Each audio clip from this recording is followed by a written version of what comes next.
For 2,000 years the Church stood a great mountain, seemingly untouched by time. Empires rose and fell, but the Church remained, its traditions flowing like ancient rivers from one generation to the next. The incense, the Latin chants, the rituals, these were the links in a chain of faith, forged in the time of the apostles. Each link, a pope, a saint, a martyr, a promise of something eternal. The Church was a home for billions, a constant in a world of change. People were born, baptized, married, and buried within its embrace.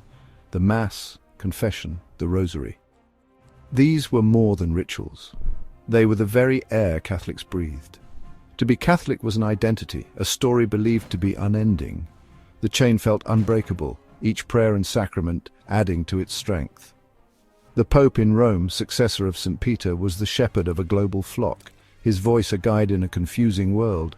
The teachings of the Church were fixed stars, helping people navigate life's deepest questions. This unity, this sense of shared and unchanging truth, was the bedrock of faith.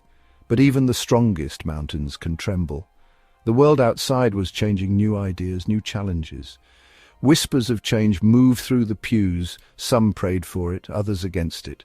On July 18, 2025, the whispers became a roar, the tremor became an earthquake. The ancient mountain began to shake. The unbroken chain was about to be tested as never before. The faithful braced themselves, uncertain of what would remain. The story of the Church was about to enter its most turbulent chapter. The world watched, holding its breath. The chain, once unbreakable, now faced its greatest trial. On an ordinary Friday in Rome, history was rewritten. Inside the Vatican, Pope Leo XIV prepared to speak. Cardinals gathered, the world watched, anticipation thick in the air. The Pope, frail but resolute, spoke of a Church that must listen, must heal, must change. He announced his apostolic exhortation, Decretum Sanctae Maria Magdalenae, the decree of St. Mary Magdalene. Mary Magdalene, the first witness to the resurrection, now symbolized a new beginning. The Pope declared the Church needed all its children, all their gifts. No more silent voices, no more idle hands. The time for great change had come. He had prayed, listened, and felt the weight of history. He knew his decision would cause pain and confusion, but believed it was God's will.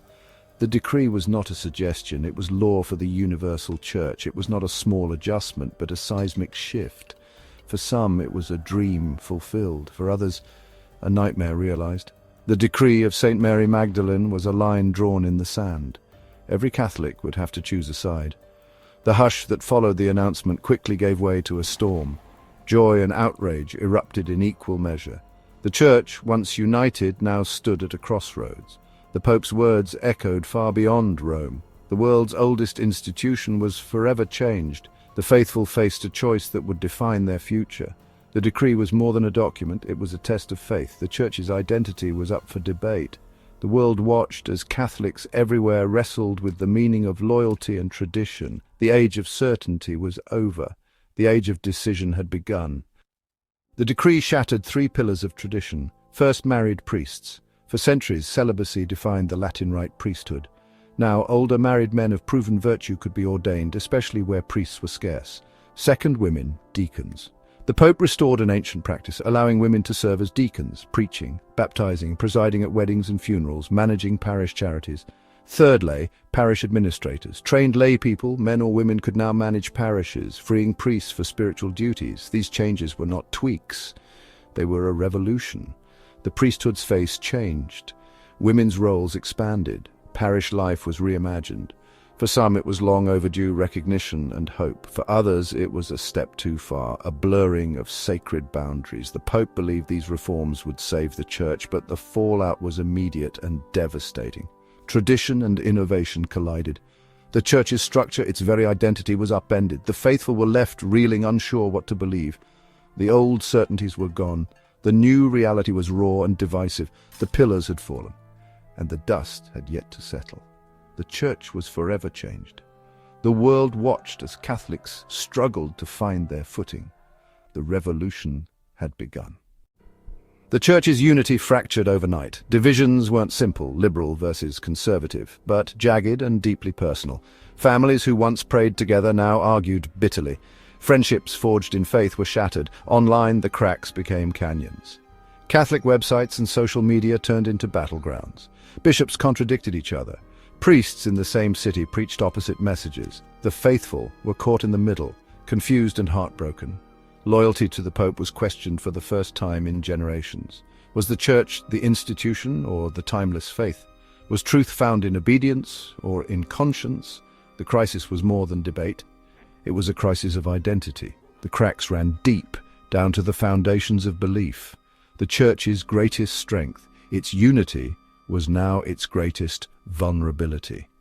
The faithful faced questions they'd never imagined. The old answers no longer sufficed. Parish churches, once sanctuaries of peace, became arenas of sorrow and conflict. The first Sunday after the decree, some priests read letters supporting the Pope. Quiet streams of parishioners stood and left, their silent departure more powerful than any protest.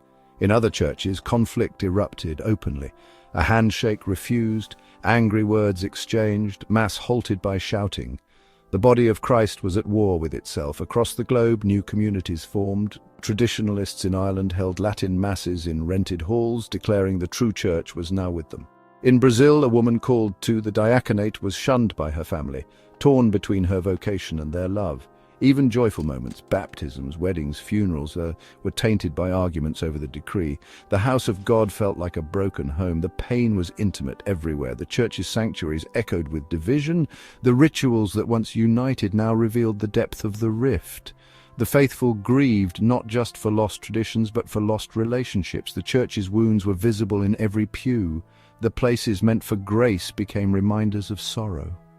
The sanctuary was no longer a refuge. The faithful searched for peace but found only heartbreak. The cost of change was measured in tears.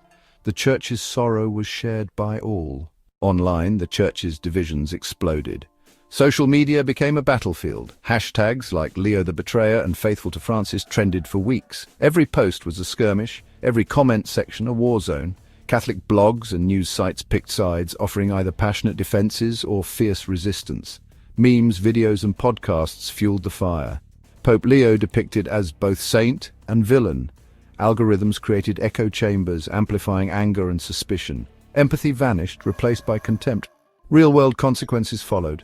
Priests and lay people faced harassment, doxing and broken friendships. The unity of faith unraveled, one angry comment at a time. Technology, meant to connect, now tore the church apart. The digital record of pain and anger grew daily.